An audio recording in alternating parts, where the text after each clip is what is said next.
I think it's safe to say that it would be difficult to find two individuals who know more about local marketing than our guests today. Joining us are Gordon Borrell, Chief Executive Officer of Borrell Associates, one of the media industry's leading analysts and ranked in the top 2% among Gerson Lerman's 150,000 consultants worldwide.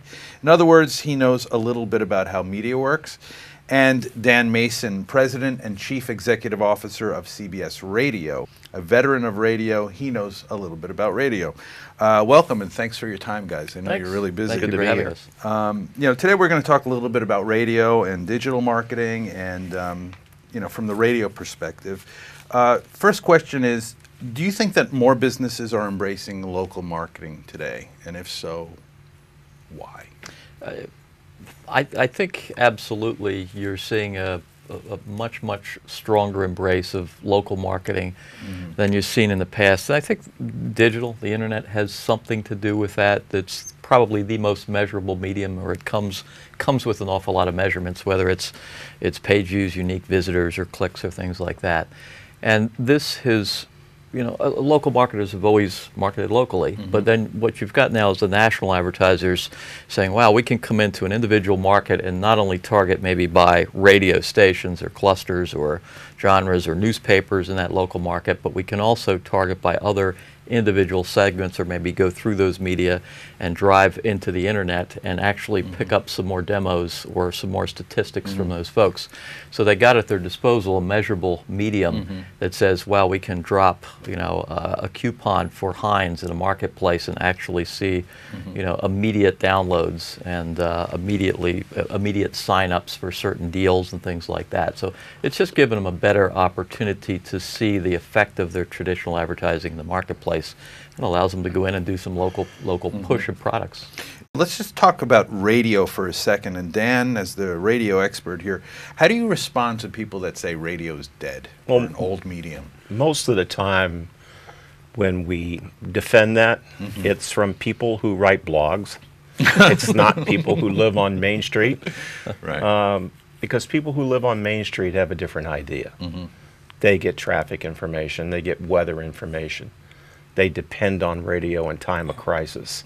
And that camp of those who say that radio is dead, usually they have a technology dog in the race to promote. So, but we don't fight that as much as we used to a couple of years ago. I think with enough natural disasters that come along, you get the message that radio is such a backbone of the local community. So I don't really think that that's something that we have to defend, maybe with the vigor that we did 2 years ago, 3 years ago. Gordon, you said once that radio does a better job at driving internet traffic than the internet itself. What do you mean by that? Well, in relation to what Dan was saying regarding radio not being dead, what we are seeing is that people will often predict the death of something when they see it decline and decline. They predict the death of radio in the 50s when television came along. That never happened. They're predicting the death of Yellow Pages books and newspapers. History shows that probably won't happen.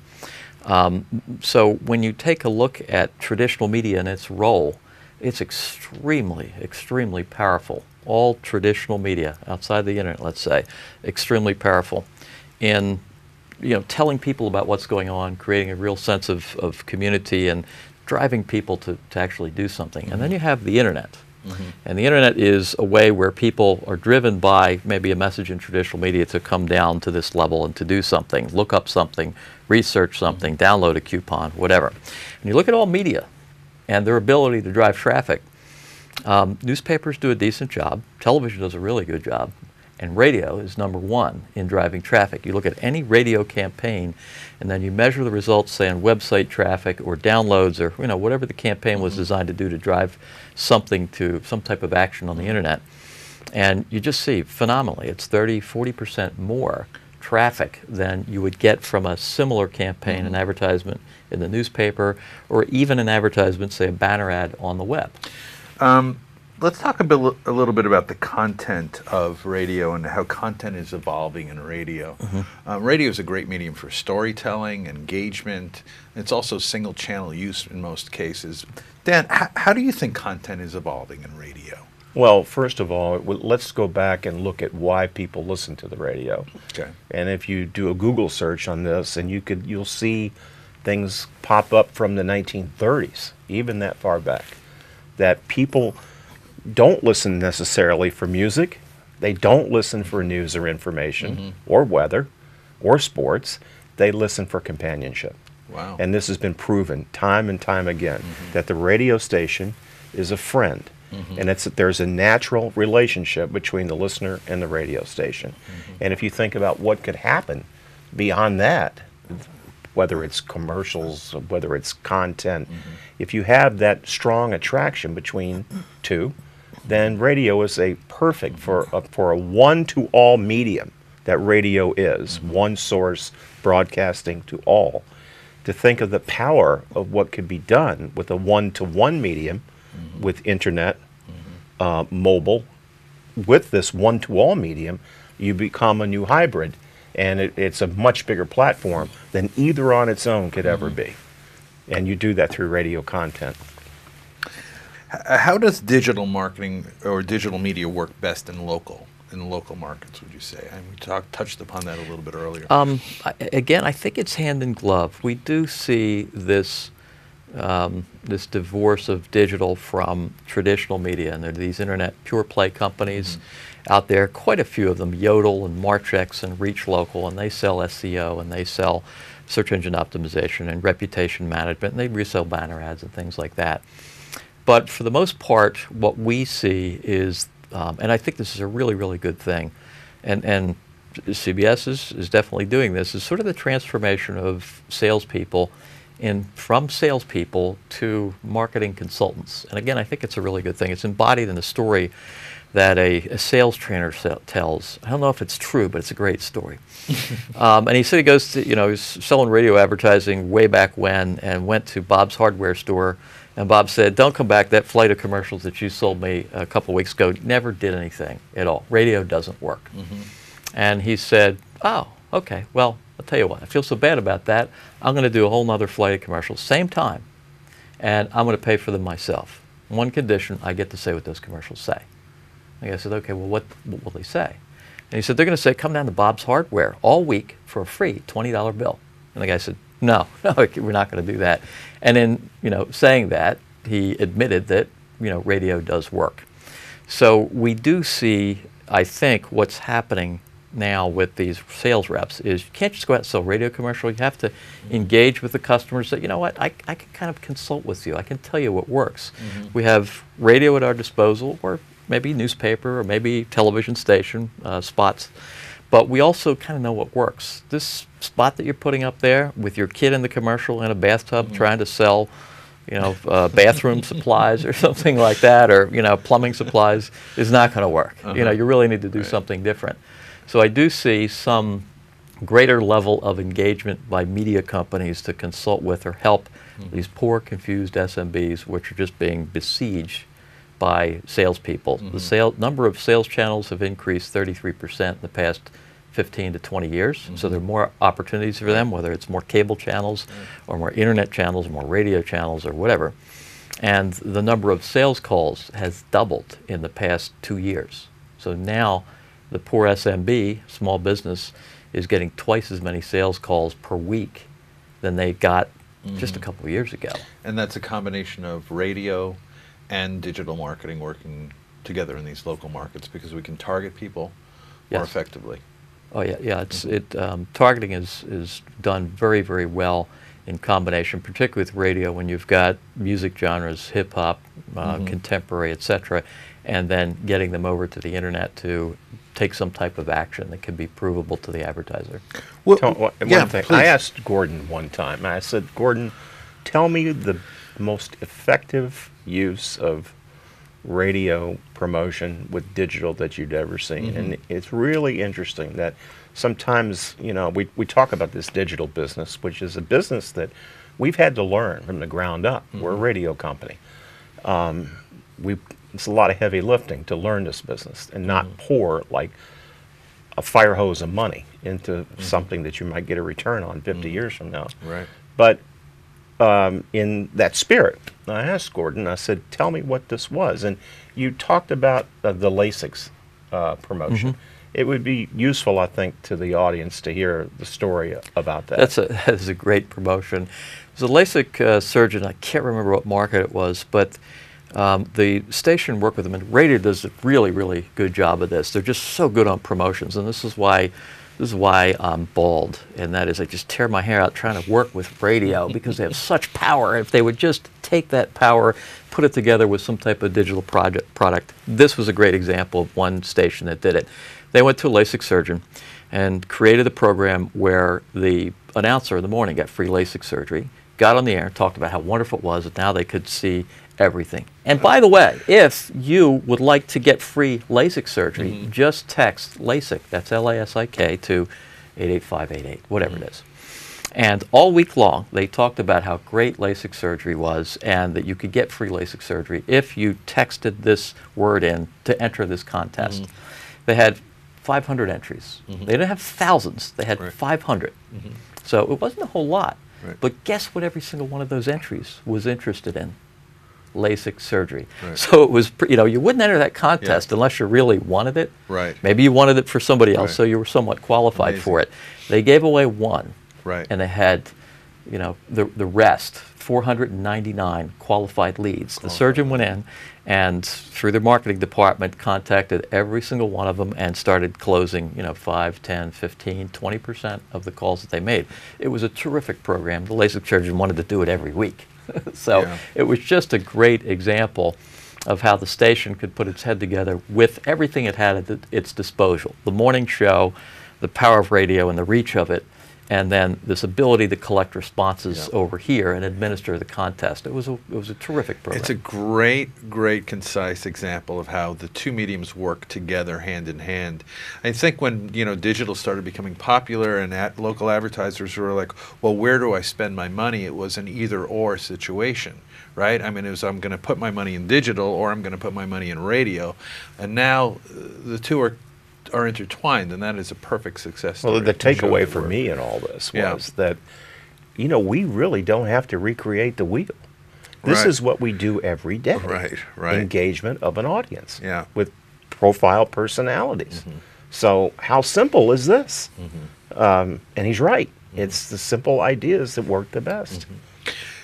Gordon, what are the biggest marketing mistakes that you think that these small business owners are making today? Do you think it's not thinking about the digital aspect or not using radio to its fullest? I mean, are there any things that come to mind? Yeah, we do talk with tens of thousands of them and are in front of maybe a few hundred every year, and I do get to talk to them, and it's just really enlightening. You feel sorry for them and you really want to help them. And the biggest mistake that they make is thinking they know a lot about advertising and making their own decisions. And they just don't have enough education. They're too busy making pizzas, cleaning clothes, manning the cash register. And so what they really wind up doing is just making some gut reaction based on a media that they watch or listen to or read. And it doesn't tend to be a really good decision. They really need to rely on a qualified marketing consultant of some sort. Most of them can't afford an ad agency, and what they'll do is, they're kind of flighty. They don't have a lot of money to spend. A typical SMB might spend, $5,000, $10,000, $20,000 a year. Not a huge amount. And they can't afford to gamble on it, so they're really reticent to sort of change anything. But they'll come in and they'll spend a whole lot of money and it didn't work, and then they'll retrench and they won't spend anything. And somebody's not in there advising them, and working with them in partnership.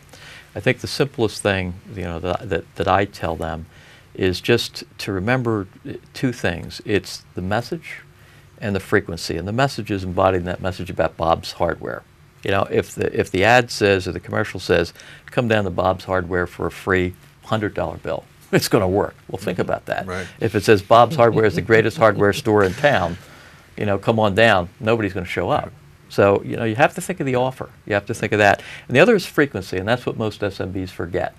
They want to put, 7 or 8 commercials in morning drive time you know, or on the 6 o'clock news, and they spend a whole bunch of money, and guess what? Nothing happens. They have to have that frequency, because whatever it is they're selling, whether it's pizzas or homes or cars or whatever, people are not in the market at the time that they see that commercial ready to buy. So they have to see it 3, 4, 5, 6 times, and then right at the point they're at the end of the buying funnel when they're ready to pick up the phone or go to the car lot.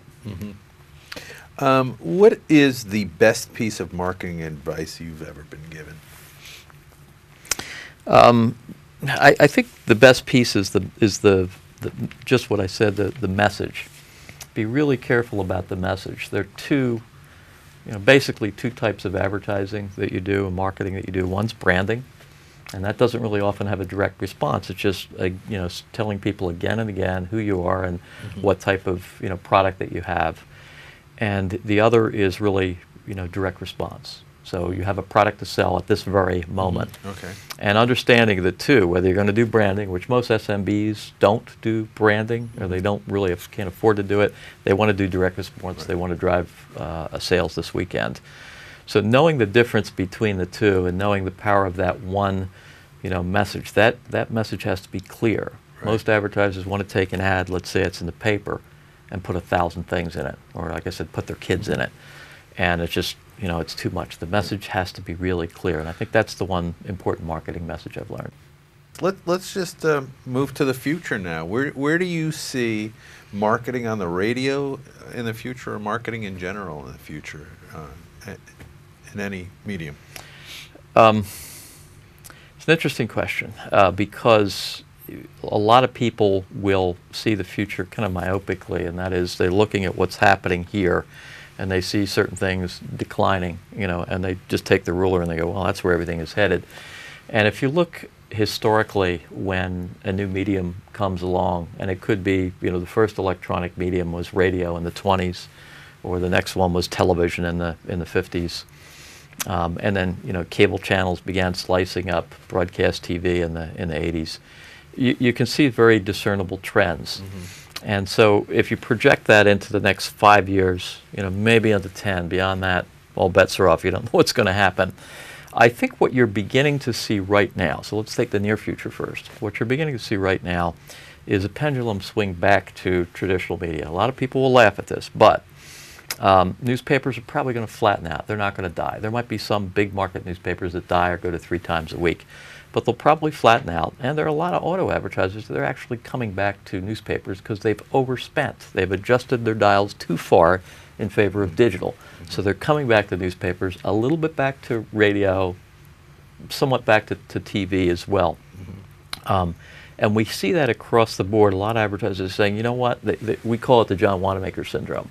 John Wanamaker, great retailer, a century ago said half of my advertising works and half of it doesn't. The trouble is I don't know which half is which. And so that's the John Wanamaker syndrome, and every advertiser feels that way all the time. They just distrust what they're spending in advertising. And so that's occurring right now, and guess where it's occurring? It's occurring with digital, because when they distrust their current advertising, let's say all their traditional advertising a decade ago, they start pushing it into the new medium, and then they put way too much in it, and they begin pulling back. So we see internet advertising flattening. What we see growing is the internet utility purchases, which are enhancements of website hosting, reputation management, search engine optimization, and things like that. That plays very, very nicely with traditional media, because as I said, traditional media, is advertising, and it really drives awareness. As Dan said, it creates a great sense of community, particularly radio. And then when people are ready to act, whether it's downloading a coupon or getting more information, they go to the internet. So it's a great hand-in-glove relationship that we see really enhancing over the next several years. Great. Dan, you have any guesses? Look in your radio crystal ball. I think about radio content in the future. So I believe the challenge for us is, how do we get all of our platforms measured under one number? For example, 20 years ago, you had a number because everybody listened to the radio. Now, I look at my own day. I wake up and I grab an iPad and I'll listen to our radio stations here in New York on our Your Day app. And I'll do that for a while. When I get to the office, I'll go to radio.com and I'll pull up one of the sports stations. I'm a big Washington Nationals fan, so you know what I was listening to this morning. I was listening to WJFK in Washington. And I'll do that. I might listen to music. I may not, depending on how the day goes. So, and then when you're in your car, you're on the radio. The radio is a captive audience for the car. So how do we get all these measurement forms to one number? Like you could do that years and years, decades ago. It's harder. And it's when you say radio is dying, radio content is not dying. Having it measured in one place is an uphill challenge for us right now. I'm confident that Arbitron will be able to accomplish this, but radio listening is scattered, but the content is the same. All right, guys. Well, I want to thank you both for sharing some of your insights about the radio and digital world, and thanks for coming by. This was terrific.